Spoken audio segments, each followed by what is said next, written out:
Ladies and gentlemen, thank you for joining us, and welcome to the MDU Resources Group, Inc. Q3 2025 earnings call. After today's prepared remarks, we will host a question-and-answer session. If you would like to ask a question, please raise your hand. If you have dialed into today's call, please press star 9 to raise your hand and star 6 to unmute. I will now hand the conference over to Jason Vollmer, Chief Financial Officer. Jason, please go ahead. Thank you, Nicole. And welcome everyone to our third quarter 2025 earnings conference call. You can find our earnings release and supplemental materials for this call on our website at www.mdu.com under the Investors tab. Leading today's discussion with me is Nicole Kivisto, President and CEO of MDU Resources. During our call, we will make certain forward-looking statements within the meaning of federal securities laws. For more information about the risks and uncertainties that could cause our actual results to vary from any forward-looking statements, please refer to our most recent SEC filings. I'll provide consolidated financial results later during the call, but we'll first turn the call over to Nicole for her remarks. Nicole? All right. Thank you, Jason, and thank you everyone for joining us today and for your continued interest in MDU Resources. This morning, we reported income from continuing operations of $18.4 million, or 9 cents per share for the third quarter of 2025, an increase of $2.8 million, or 1 cent per share, or the third quarter of 2024. Strong performance at our pipeline segment drove results for the quarter. Typically, this is a less impactful quarter from an earnings perspective at the utility as we approach the beginning of the heating season. Increased operating costs across our business segments did impact our third quarter results. Continued strong customer demand at our pipeline segment and progress in our utility regulatory schedule should provide opportunity as we move forward. In addition, our utility experienced combined retail customer growth of 1.5% when compared to this time last year, which is within our targeted annual growth rate of 1 to 2%. This demand and growth provides investment opportunity for customer-driven growth projects at our pipeline and in our utility infrastructure to meet the demands of our growing customer base. I'm extremely proud of our employees whose dedication to our core strategy continues to drive our business and to deliver exceptional performance while positioning MDU Resources with compelling long-term growth prospects. At our electric segment, the North Dakota Public Service Commission approved the advanced determination of prudence filing for the proposed acquisition of a 49% ownership interest in the Badger Wind Farm, which equates to 122.5 megawatts of the project's total 250 megawatts of generation capacity. As a result, we will complete the acquisition of this investment upon commercial operation, which we expect to be around year-end. This investment is currently in our 2026 capital budget. We also filed a general rate case in Montana during the quarter requesting an increase of $14.1 million annually that includes recovery of Montana's share of our investment in the Badger Wind Farm. This filing included a request for a systems management cost adjustment mechanism for cost recovery of transmission and wildfire-related costs. Interim rates were requested to be effective January 1, 2026, and the Montana PSC has up to 9 months to issue its decision. Recently, we also filed for recovery of our investment in Badger Wind in North Dakota through our annual update filing to our renewable resource cost adjustment, and in South Dakota through our annual update filing to our infrastructure rider. On our wildfire mitigation plans, those remain on track for filings in North Dakota, Montana, and Wyoming before year-end. At our electric utility, we currently have 580 megawatts of data center load under signed electric service agreements. Of that total, 180 megawatts is currently online, with an additional 100 megawatts expected to start ramping online late this year and continue into 2026. An additional 150 megawatts is expected online later in 26, with the remaining 150 megawatts expected online in 2027. Our current approach is to serve these large customer opportunities with a capital-light business model, which not only benefits our earnings and returns, but also provides cost savings to our other retail customers. We do continue to pursue additional discussions with potential data center customers, and should these discussions progress to signed agreements, we would consider investing capital into new generation and transmission assets to serve the increased load. Aside from data center load, we also continue to evaluate other potential capital projects related to safely and reliably meeting existing customer demand as well as grid resiliency. An example of this would be we recently signed a non-binding memorandum of understanding for a potential investment in the North Plains Connector project. At our natural gas segment, a settlement agreement was approved in our Wyoming general rate case for an annual increase of $2.1 million with rates effective August 1st, 2025.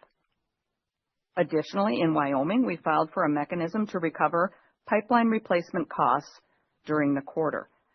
A settlement in our general rate case in Montana was also approved on October 7th, finalizing a $7.3 million annual increase with final rates effective November 1st, 2025.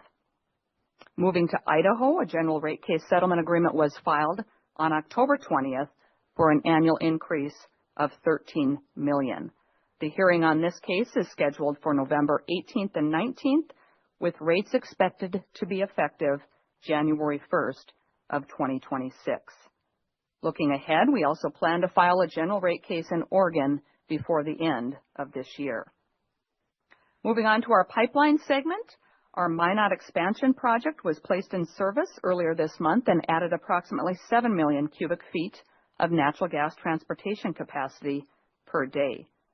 We also continue to make progress on required surveys for our Line Section 32 expansion project, which will provide natural gas transportation service to an electric generation facility being constructed in northwest North Dakota.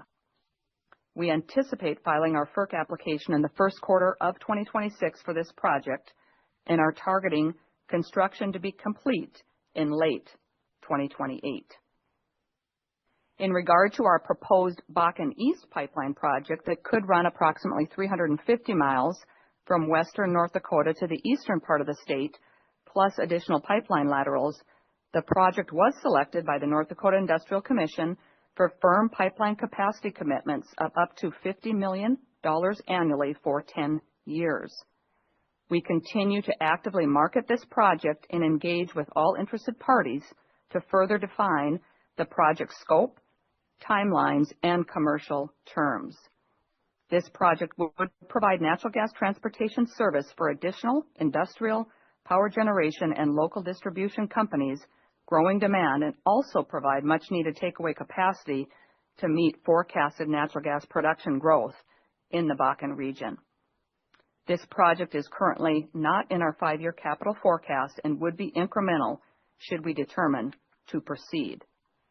The final route, timeline, and cost of this project will be determined later as we finalize discussions with potential shippers, including delivery points and contracted volume commitments. As we look to finance a project of this size and scope, we will evaluate all options, including using our balance sheet to finance the project, pursuing potential partners, and various other options. We currently plan to conduct a binding open season during the first quarter of 2026 and will continue to provide updates on this potential project as we learn more. We also signed an agreement to support the early stage development of the potential Minot industrial pipeline project, which would be an approximate 90-mile pipeline from Tioga, North Dakota to Minot, North Dakota. The project would provide incremental natural gas transportation capacity for anticipated industrial demand. We will provide updates as the project progresses to final investment decision. With the performance we have experienced during the third quarter and our view for the remainder of the year, we are raising the bottom end of our earnings per share guidance to a new range of 90 cents to 95 cents per share from our previous range of 88 cents to 95 cents per share. This, of course, remains dependent on normal weather and operating conditions in the fourth quarter.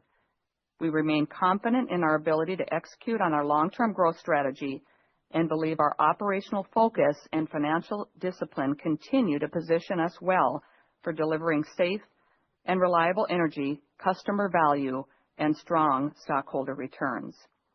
We also continue to anticipate a long-term EPS growth rate of 6 to 8%, while targeting a 60 to 70% annual dividend payout ratio.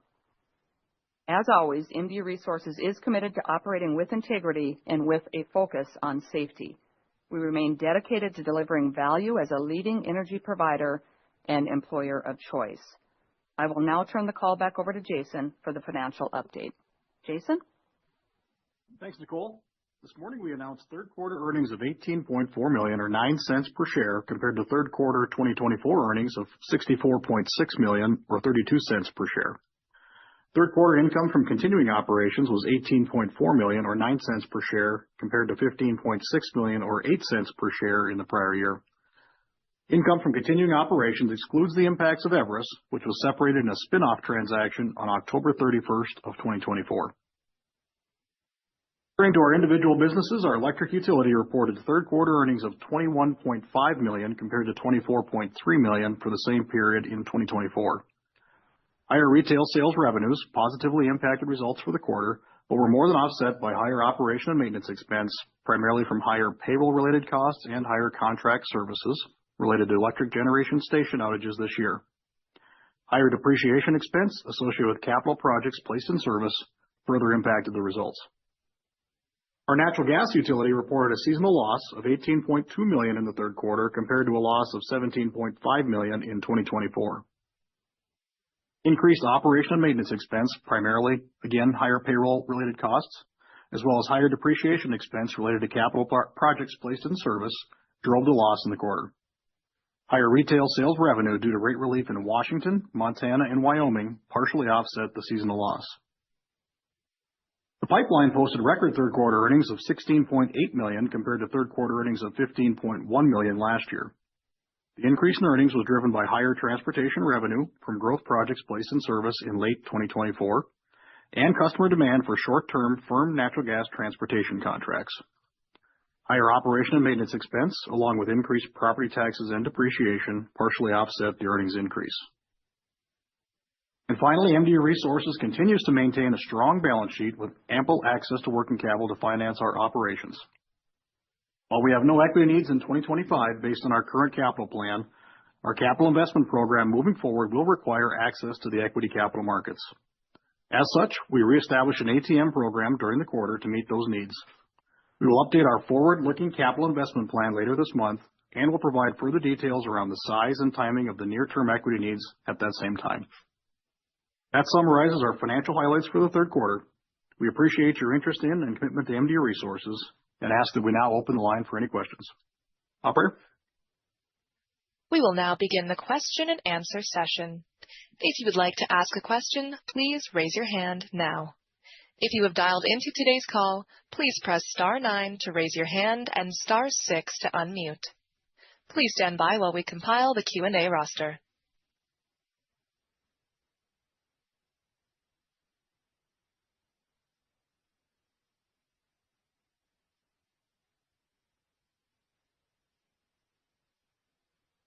Once again, if you would like to ask a question, please raise your hand now. If you have dialed into today's call, please press *9 to raise your hand and *6 to unmute.